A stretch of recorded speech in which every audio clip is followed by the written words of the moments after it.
Sunrise on Salt TV. Another blissful moment on television. Good morning. Thank you so very much for joining us this morning on Sunrise on Salt Television. It's so good to see you today. Last week has been a very wonderful and an awesome week, but then it's a good thing we look like nothing that we have been through, and we bless God for life. The weather this period has really been amazing. So this is me saying to every other person listening to me out there, take good care of yourself. We have only one life, so please take very good care of yourself. Eat lots of vegetables, eat lots of fruits, drink lots of water, cut down on the carbonated drinks and the junk food. Okay, I know someone might be tempted to say, we really cannot afford the fruits now, even though they are cheap. But then, it would be much more expensive to afford quality Medicare that you and your loved ones need. And having said that, I want to welcome you to Sunrise on Salt Television. My name is Amaka Izujugu. At the course of our stay this morning, Laura Amanze is going to be joining us. Now this morning on Sunrise, we've got quite a number of things for you. We're going to be looking at the front pages of the national dailies this morning to see what exactly they have for us. And then we'll also talk Sunrise Sports. Quite a lot of things happened over the weekend. We are just going to unpack as many as we can for you today on Sunrise Sports. We'll take a break to bring you the news. When we return, we'll play you a short documentary on Nigeria. What exactly do you know about the history of Nigeria? This morning would be a good opportunity to find out. Again, my name is Amaka Izuchukwu. Now, as we delve into a review of the front pages, allow me to introduce the gentleman who will be leading us through what the papers are saying this morning. And right here with me in the studio, I have other days I would say I would begin from the unknown to the known, but today I have all knowns right here with me in the studio. Gentlemen who are well versed in their craft. They are journalists, they are analysts, and of course, they are unionists. So I have just the right set of people this morning with me in the studio. And I'm going to be starting with the one who is immediately to my right, and that's Comrade. I've never called him Comrade before. There is the first time, all right? So I'll be starting with Comrade Israel Ekene Mbam. I do not know why I like using all three names, but pardon me, all right? So I'm starting with Comrade Israel Ekene Mbam, who is the editor for People's Guide newspaper, and he is also the CEO Pace Media TV. Israel, thank you so very much for coming in this morning. Always my pleasure to be here. Glad to be here this morning. Okay, so the other person who I also have joining us in the studio is, you already know, our very own. Now, sometimes he also doubles as a co-anchor on this program. and this morning, he's already sitting on my co-anchor's chair. So if I introduce him as my co-anchor, please accept it like that. I have our very own comrade, Sunday Ndukwe. Sunday Ndukwe is not just an editor, an audio editor per excellence. He's also the chairman, Ratau, right here in Ebonyi State. He's a unionist, he's a labor leader, and we are hoping that someday, because of that his signature cap, we're going to see him doing great things at the national level. Thank you so very much, Sunday, for coming in. Thank you for having me. Viewers, you are welcome. It's good to see you without the glasses today. I think that like when you wear glasses, it's happen. Well, at times, you need to rest the eye. Yeah. You need to rest the eye. Okay. That's another way of telling me about can rest your eye. All right, guys. Excuse me. So let's look at the newspapers now and see what we have. We're going to be starting off with the Nigerian Tribune. Nigerian Tribune has excuse me. Nigeria Tribune has FG has paid Osun State's local government allocations into APC members' account. Nolge reviews. Now we have riders there that I'm going to be taking. Describes action as bizarre, scary, unprecedented. APC slams Nolge, says allocations were paid into local government council's account. PDP challenges APC to disclose accounts into which LG allocations were paid. Okay, and then we have FG summons Pengasin Dangote to reconciliation meeting as TUC mobilizes affiliates for nationwide action. Wow. All right, let's quickly move over now to Daily Trust. Daily Trust has Otedola to Umar Sani, your claims on subsidy false. Zenon took nothing from FG. And then we have Dangote Pengasin feud. Nigerians oppose service disruption.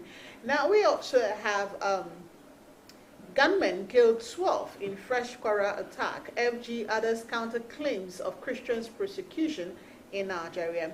And now we'll quickly move over to the Punch.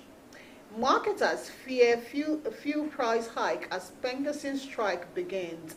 With the riders, oil union orders shutdown of power plants, alleges military foiled crude supply stoppage. TUC threatens strike, members on standby, FG intervenes to meet Pengasin today. Okay. Pro-Wike lawmakers absent at Fubara's Independence Thanksgiving. I'm not sure that's a surprise to anybody. Osun PDP APC clash as FG releases LG allocation. Let's move over now to The Guardian. The Guardian says insecurity. ADC says Tinubu unqualified to seek UNSC seat. That's on The Guardian newspaper. And FG, others urge unity, showed responsibility at 65th Independence Service. Now we have the major story there. Nigeria risk 14.7 billion naira daily loss. Fuel crisis as Dangote Pengasin rift deepens. Road Heart Day. Cardiovascular disease burden worsens amid shortage of specialists. We move over now to Vanguard. Vanguard has toxic harvest. Hazardous pesticides harm food production, exports. That is according to experts. No genocide against Christians in Nigeria, so says FG. As strike begins today, federal government wades into Dangote Pengasin face off. All right, let's head over now to Daily Independent. Experts say much remains to be done despite Nigeria's GDP jump. You might want to find out what that means by grabbing a copy of the Nigerian Independence. That's on page 29. There is no religious genocide or persecution in Nigeria, according to federal government. And then Serap gives Tinubu 7 days to review selection process for new INEC chairman. And I think that's where we are going to actually begin. But that's after I take this one. It's absurd to seek UN Security Council seat while bandits kill Nigerians, ADC tells Tinubu. That is a headline you might not really see until you look very well. Okay, so let's start. Serap gives Tinubu 7 days to review selection process for new INEC chairman. This has been a talk that, I mean, as soon as the year began, I've been hearing it. You know, this thing about federal government, or rather the president not being the one who would actually select or decide who happens to be the INEC chairman. And now Serap has waded into it to ask Tinubu 7 days. You have 7 days to review selection process for new INEC chairman. Journalists, it's over to you.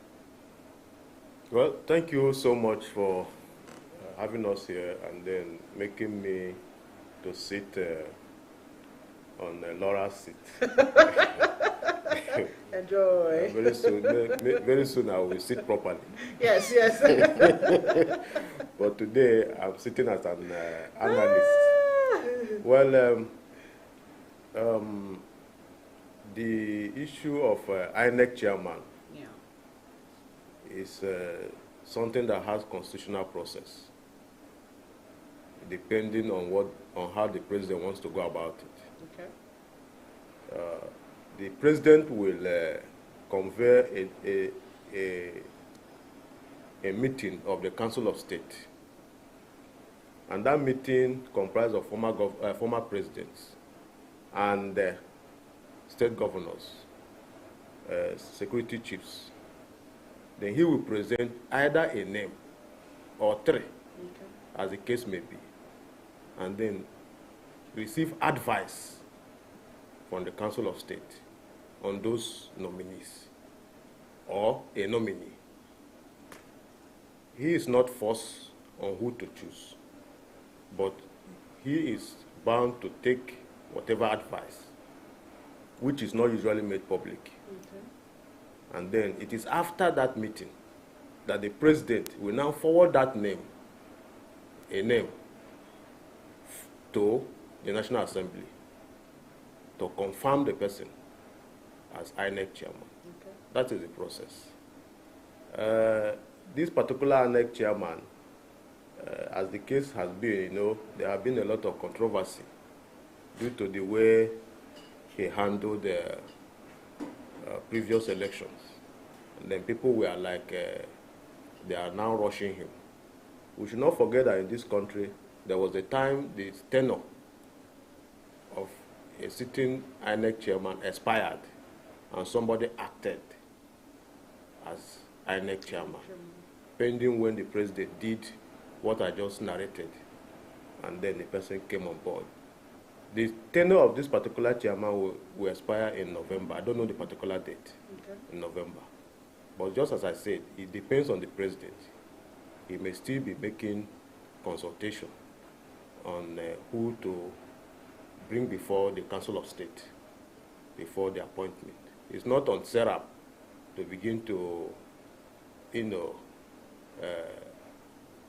force it to be done. If he decides to use an acting chairman, there's no constitutional problem about that.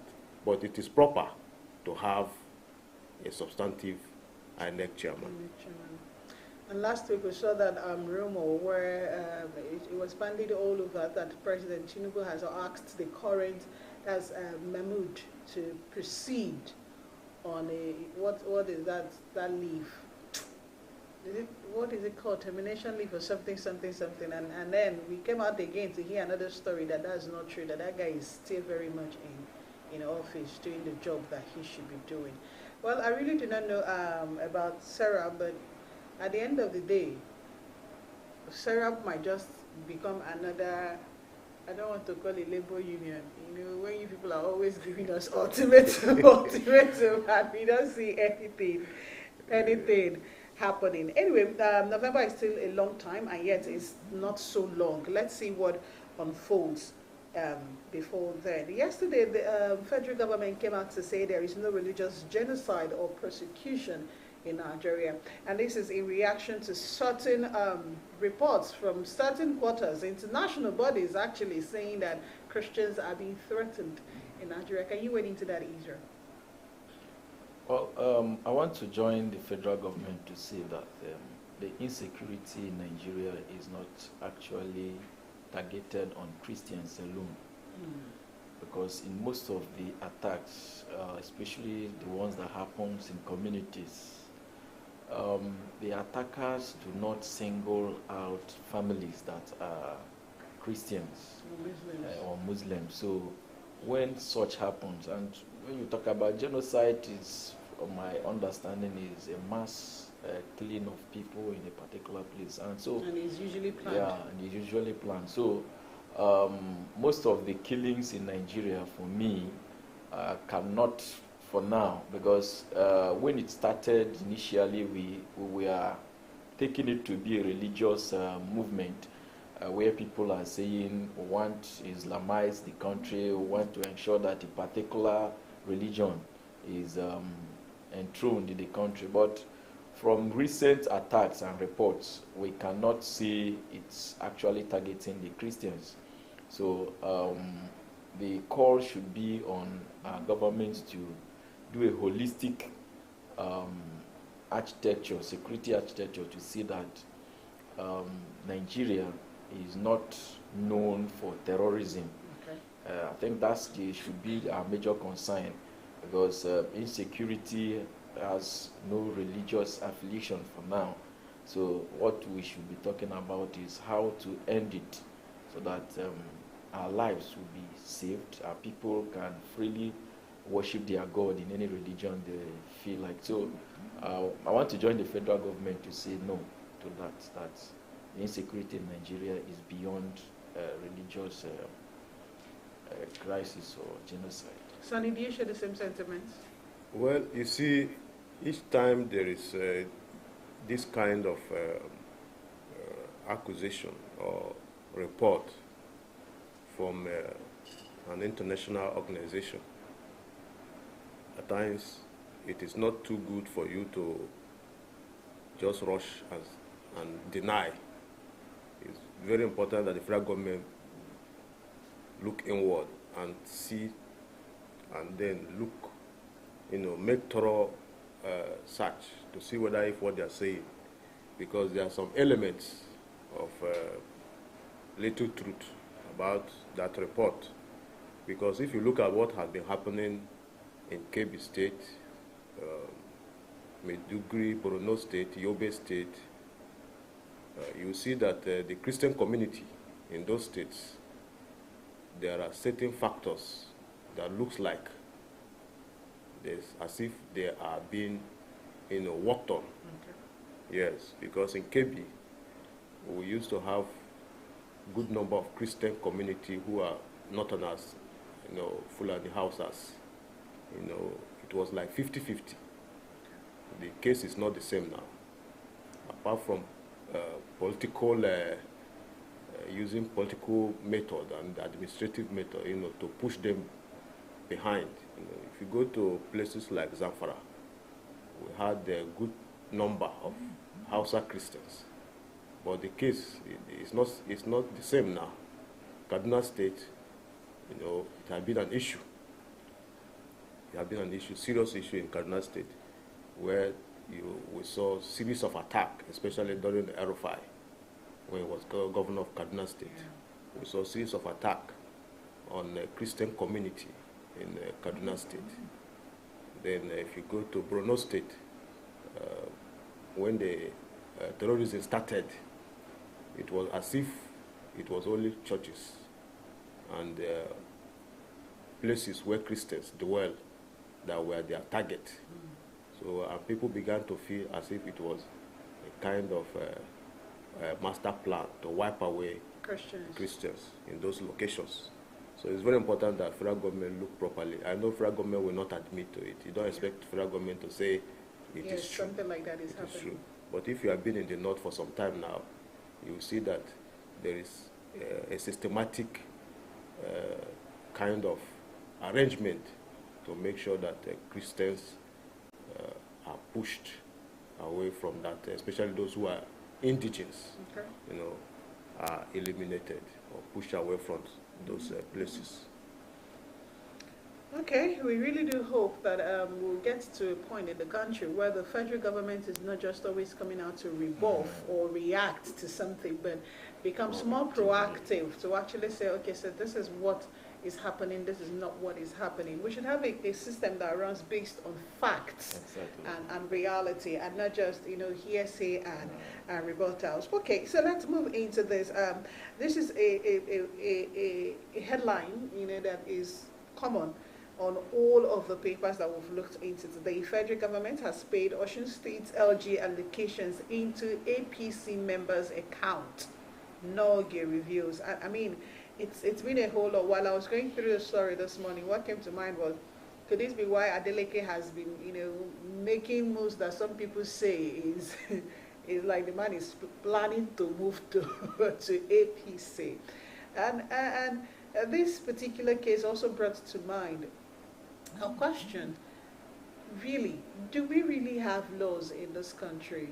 Okay, now APC is saying that the appeal courts actually asked their people to be reinstated, and the PDP-led government in Osun State hasn't done that.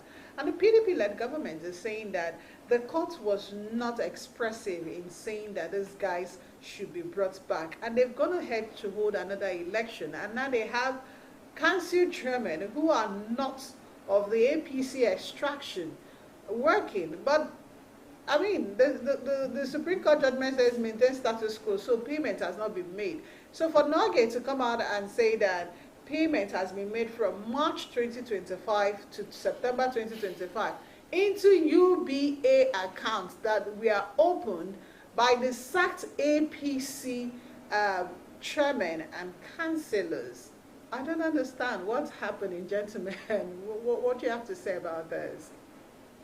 Well, the truth is, for now, there is nothing that one can hear in Nigeria that you say you are surprised, because we are used to surprises, especially when politics is involved. Me, I'm not used to surprising. It's still shocking. You are not. You don't need to be surprised because in Nigeria anything can happen, and people can just go scot-free with whatever they are doing. A case, the River State is still very fresh, where when because of the ruling of the federal Supreme Court, they suspended their payment. The same people who suspended the payment released the fund to a sole administrator. So you could imagine where we are. And some governors who have defected from their party to the ruling party, in private will tell you that the pressure, some of the privileges that they have been, their rights and privileges, if it was to be rights alone, privileges alone, it would have been a different thing. But in most cases, their rights are denied because they are not connecting to the mainstream of politics the way they call it. So the ruling party at the center will always do everything to ensure that the subnationals are queued into their policies. And one of the ways they do it is taking hold of the local government allocation. Okay. We have 3 tiers of government: the federal, the state, and the local government. And huge chunk of whatever the state use in running its affair is the local government fund. And that is why I always tell people the local government autonomy is far from becoming a reality in Nigeria, because no single state outside IGR can survive on what they get from the federal allocation without stepping into the local government funds. So the party at the center sees it as an opportunity to woe the governor. Their target is not just the local government council, but the governor to see reasons to join them. And so for them to do that still tells you that we are in a country that is governed by the party in power and not by law. Because you see, most of our laws and even court cases are selectively being implemented. If it favors the people at the helm of affairs, then you obey it to the letter. Yeah. Then if it's not your favor, you continue to press and press or press until you get to the Supreme Court. Okay, when Supreme Court said maintain status quo, what do they mean? They are saying it's either you go back to what have been, and the governor is saying the tenure of these persons have elapsed. They actually said the election was not conducted following due process. Due process. Yes or no election. Exactly. Due process. What is the due? Okay, the River State, the recent election in River State, did it follow due process? The same thing they did, nullifying the election conducted by a duly elected and well-constituted system.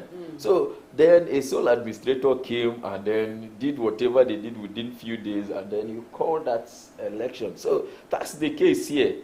Our system is leaving constitutional government to party interests. Let me not say party government, because I'm just saying party interest, national party interest. And that is why some of our leaders will tell you we want to connect.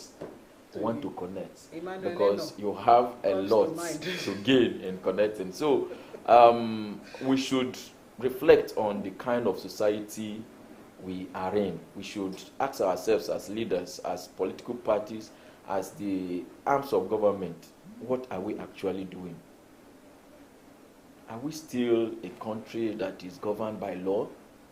Of course, we have the 1999 some of these issues. And what is the no-gay? Is it just about crying out? But in this case, well, let me not say much, because he who pays the whatever dictates the tune. So that's the issue. If they say they are going on strike now, they will slam them, no work, no pay. And they will implement it, and you will do nothing. So is a very scary situation. Like scary, very scary. I'm telling you, because I don't know where we are. No, actually, you see, for me, I think whoever released that money to They fingered the finance minister of finance. I The, don't- the, I the don't- APC, the the Attorney APC General- government, they didn't deny the fact that money was Yes, paid. yes. Yeah, I No, no, remember no, the they issue. did not deny it. yeah. What Not deny it, but- according to them, it was paid into the rights council exactly. account. It's not. That is not. If it was paid into the right council account, Noge will not be shouting, and PDP will not be reacting. PDP said they are not aware that any money was paid. And he's even asking them to disclose which account it So was paid into. it therefore means that the Noge could be correct, because APC did not. The APC people did not come to say no money was paid. Yeah, they